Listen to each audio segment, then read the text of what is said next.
this fluorescent fixture, and it dates back to probably around the 1940s, and as you can see it works.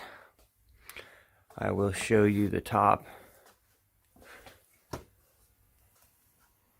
This ballast has been replaced sometimes in its life.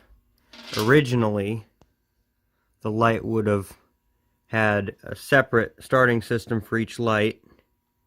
Each light would have started individually, and it would have been a preheat style. But with this newer style ballast, they just come on instantly, which isn't as fun, but this light's still got character. One of these bulbs is nearing the end of its life. But it's a very unique looking fixture.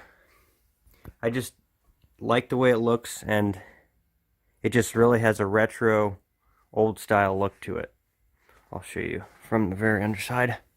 It is very wide. That reflector is probably about 1.5 feet long. Uses standard tube bulbs, standard size. It's a little rusty. It's probably been used in a barn or something. The cord's been replaced. At one time, the original cord was really fraying. There's a little tag here saying Fostoria pressed steel corp, 118 volts, PF over 90% normal line amps, 85 AC volts, model 300. I don't really know what brand that is. I can't really read it. It's been wore off.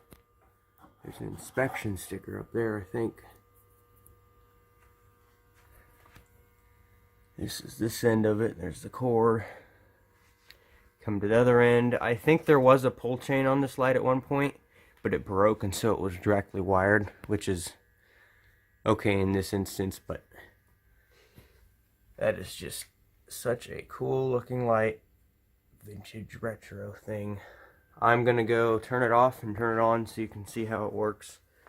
Nothing much interesting there, but come over here to the light switch and show you.